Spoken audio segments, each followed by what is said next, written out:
skiers, it's Bob with skiessentials.com. This is where Bob says something, and I'm unpracticed with this role, so hey. Jeff and I are here with Top 5 Friday Ski Industry News video. Jeff is taking the passenger seat today as he's been hard at work doing ski test videos. And I don't know if you all know this, but Jeff is a very detail-oriented individual, so he's taking the utmost care in bringing the best possible content for the ski test video. So yeah, in the interest in giving you the best product on the back end, I'm hosting, Jeff is doing videos, he's along for the ride. I think being detail-oriented came up as a potential flaw in regards to how I consider sandwich construction. I almost didn't bring it up, but just earlier today, to show you how detail-oriented Jeff is, this is not in my notes, but he wanted to bring back half of his sandwich because it didn't get pickles and green peppers, so that the pickles and green peppers could then get put on the second half. I didn't, so in my defense. So that's what we're dealing with here. But ski test is coming soon. We're working hard at it. This is a great start. But yeah, we are working hard getting that ski test out. The videos are always kind of the last big push from a content side, and then development and release. So. Yeah, it takes months to film them all, and then takes to edit and not film quite months, but it takes a while to put them all together. And yeah, I'm still the sole video editor in this establishment. So good luck. Here we are. Moving on to some other housekeeping items here. A couple of promotions to run by you guys. I forgot my notes, but we're good. Oh, of your, okay. All well, good. I'll give you a minute to remember. Yeah. We are getting 2025 skis in stock, and in order to kind of push those out the door, we are offering free Phantom base treatment on any purchase of a 2025 ski or snowboard. Pretty significant. Yeah, I mean, it's a $200 retail value, so you're getting the Phantom permanent glide, which we've done for a number of years now, and it's pretty cool to see how that base treatment has really kind of taken off. And I mean, we do a lot of it. We do a lot of it, yeah. So it's like, I feel like from our perspective, on this side of the transaction, like, yeah, we like legitimately sell a lot of Phantom add-on base treatments. Yeah. So like, it's a fairly significant, not loss on our end, but like, yeah, we're giving away some pretty significant value, I would say. No, it's a great incentive to, if something's been catching your eye from the 2025 reviews we've been putting out, great opportunity to get $200 of added value to that. So check those out on our website. And then we're having another outlet sale. This is a back-to-school theme outlet sale. This is 10% off everything in the outlet, as we've done in the past. And there are just some really good deals. So this is all 2024 and older stuff. I tasked Jeff with a homework assignment to try to pick out his favorite deal.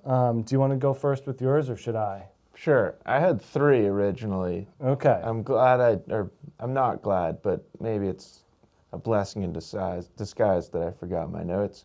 K2 Mindbender 96C. Okay. I don't remember the exact price, but it's like 50% off. Of retail. It's like $324, and it was $649 or something like that. I feel like anytime a ski gets to 50% off, that's pretty significant. It doesn't happen very often. And that thing's like brand new. Brand new. Like 2024 was the first year for it. It's going to exist in the same form for at least 2 more years. Yeah. Unless something drastic changes, but that is unlikely. And then honorable mention to the MDV Race Tiger tank top, Bob. Oh, okay. I believe that was $7.74, down from $30. My fiance Megan has, I think, 2, and she wears it under her flight suit and loves it. Those are great things to tack on to your 2025 ski with free Phantom, the $7 tank top. Yeah. So that's a great add-on item, Jeff. One more honorable mention to, I don't remember the product name, but those Armada puffy insulators. Right. We had those at the warehouse sale, and I don't think we sold them all, and we still have a bunch left. And they're like, don't get mad at me if I'm wrong. I think they're like $75, and they were $220. Yeah. Might be $79. Might be $85. Either way, Who good knows? deal. Jeff will give you a personal refund. No. Didn't you have to do that last week? Yeah, I think I was right, though, but it was All all right, right. fair enough. Mine, in case you were interested. I am, yeah. Is it a Mindbender 96C? No, it's a 2024 Line Chronic 94. What's that, like 320?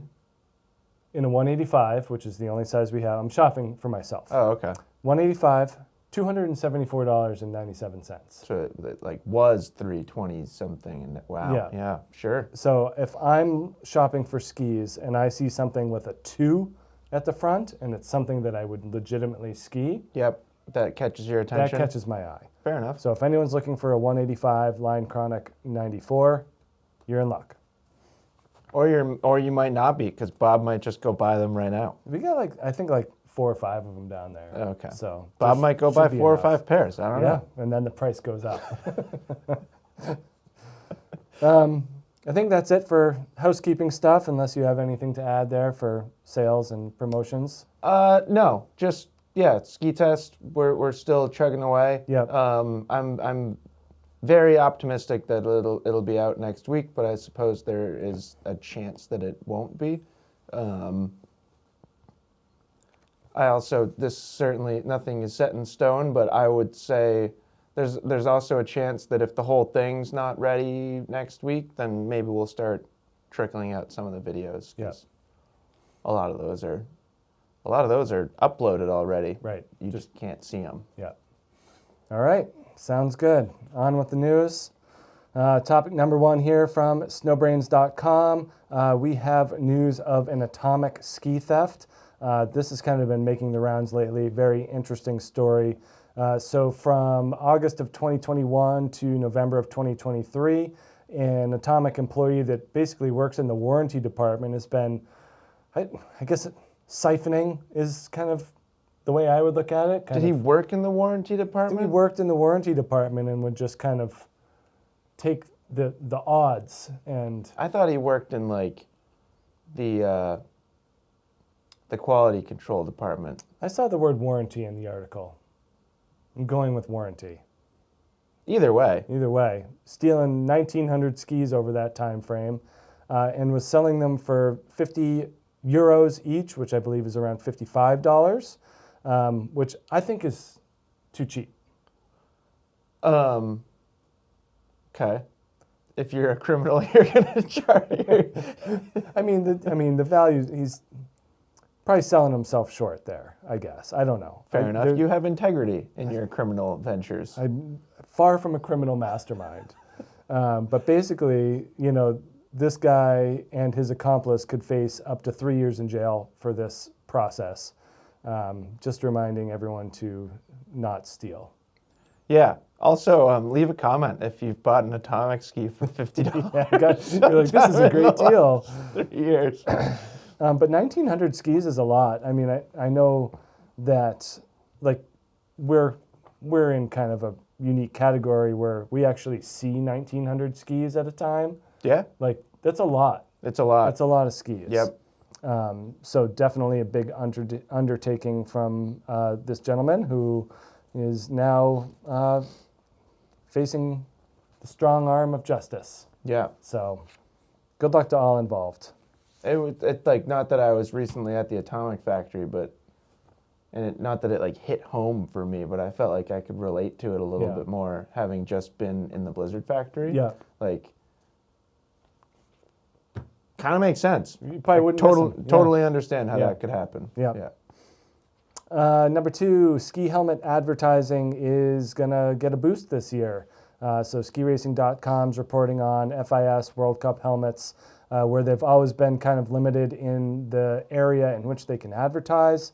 It's been a 50 square centimeter rectangle, I guess, or area in the front. Just area. Where you could put your ad space. I mean, the Michaela Schifrin Barilla pasta is the one that's the one I can think of. Yeah. Did you buy that pasta? not that I'm aware of. Okay. I'm more of a budget pasta shop. I was just curious if it was effective advertising. Has not affected on me, but they are now doubling the ad space on the race helmets, allowing for an additional 50 square centimeters. They're also allowing for 3 different locations, so you can have 25 on either side and then 50 in the front. Yeah, so will Michaela just have 3? Well, so they're also opening it up to multiple sponsorships, so she could keep Berea and then get another sponsor. So it doesn't have to be 3 Bereas. I'm just speculating. Yeah, no, I mean, that's great speculation. 3 Bereas. But someone like Michaela doesn't have to shop too hard for a sponsor. She already has other sponsors. Right. Yeah. But an up-and-coming ski racer, they're saying that it's easier to find 2 small sponsors than 1 large sponsor. So this is really kind of focused on helping the emerging ski racing generation and population to boost their income. I like it. Yeah. Probably a good time to mention that I have 0 restrictions. Sure. So if you're, throwing out sponsorship. You get a blank helmet.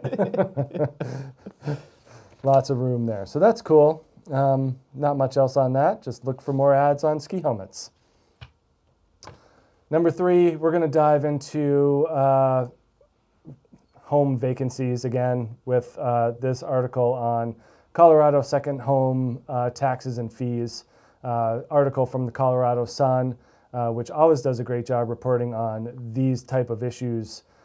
So basically, the Colorado Association of Ski Towns, otherwise known as CAST, I wonder if they get in a fight with the binding retrofit people, the CAST touring system. Yeah, maybe with VAST too. Yeah. From I don't know, maybe not. Maybe not.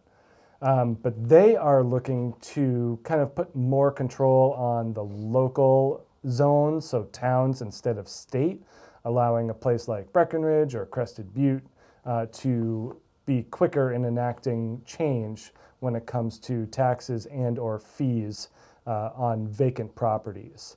So the big thing here is that they want to basically allow these, so the subject comes up where if there's a property transfer to impose a fee instead of a tax. So that seems to be one of the sticking points, is like a tax change moves incrementally slowly. A fee can be applied by local officials.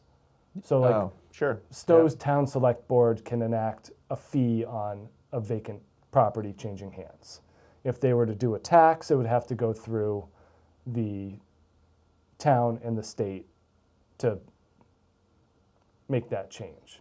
Feels like a well-designed shortcut. A lot of this seems to happen out west. We see like Utah and Colorado really get these green lit opportunities a lot faster than what happens around here in Vermont. Things seem to move slowly around here.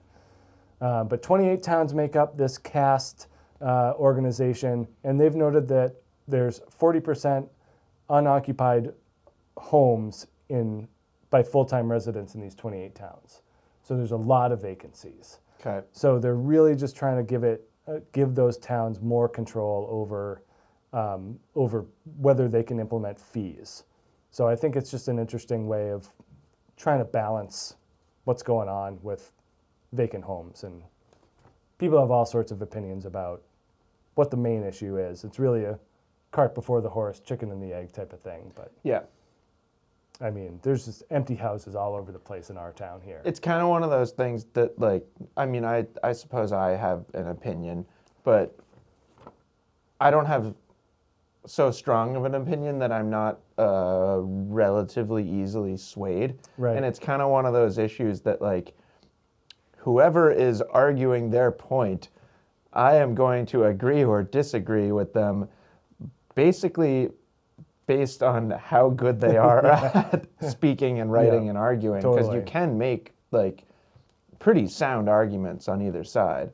I'd say historically I have been more affected by the lack of long-term housing in ski towns. So I have a tendency to lean that way. But it is very interesting. You know, they make the point of like, well, there's what 4,000 units in Summit County. Yeah. 4,000 short-term rental Right.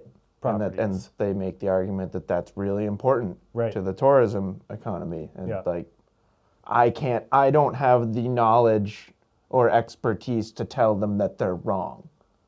It's just that, you know, and your other side is at some point, no one's going to be able to clean those units. No Right. one's going to Right. make the pizza. No one's going to spin the lifts. No Right. one's going to be able to cart you down the mountain. And I feel like on we've a had this sled. exact same conversation Yeah. probably 25 times. Yep. That like inevitably a balance will shake out, or just like the whole thing will bust. Yeah, just a huge collapse. Right. Like that's what happens. Yeah. And then even if in the event of a collapse, some sort of balance will come out of the collapse. So you know, I can't help but feel like it's one of those things that will resolve itself in the long run. Yeah. But there's obviously some constraints.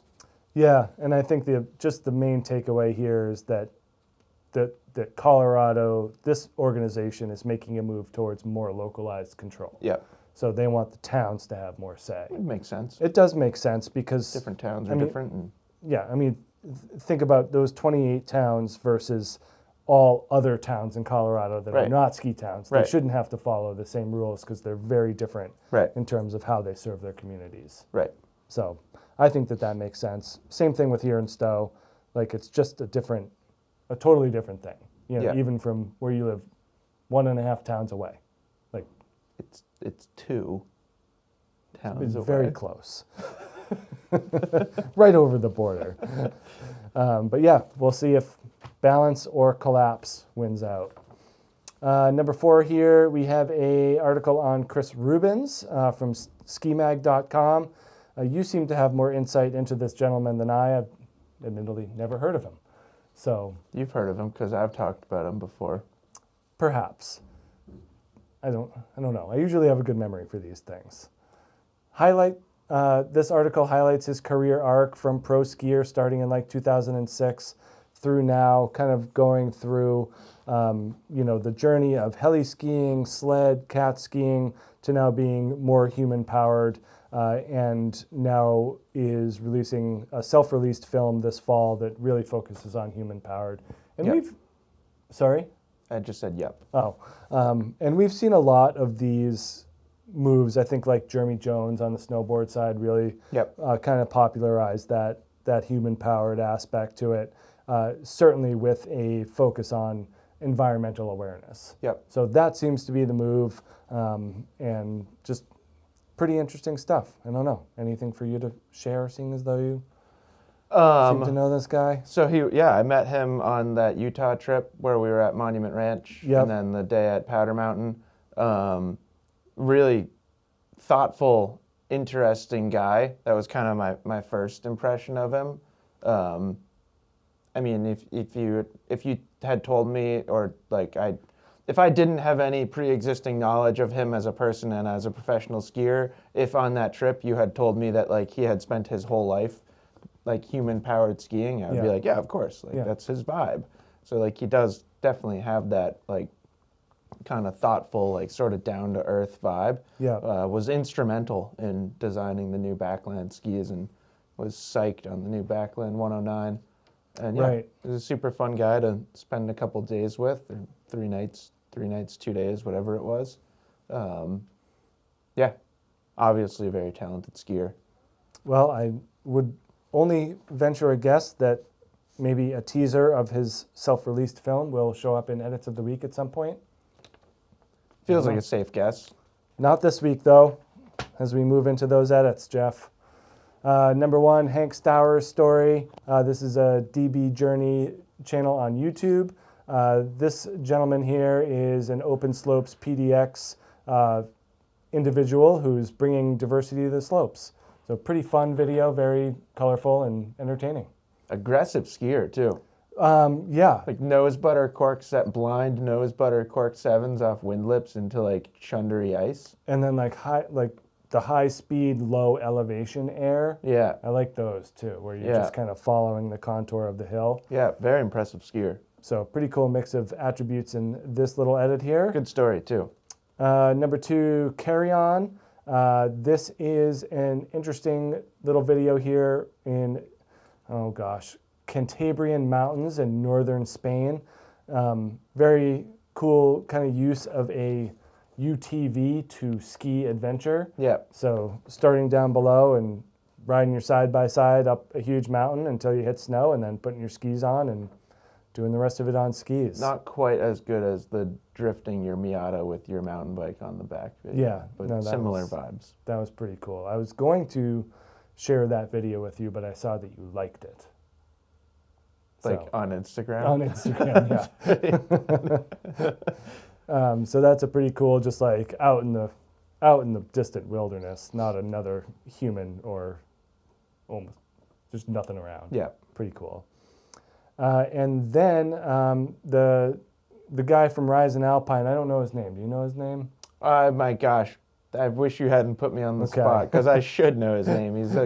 I really appreciate his commitment to content. Yeah, no, I think this is running a really... YouTube channel that there's challenges behind that I think I can appreciate.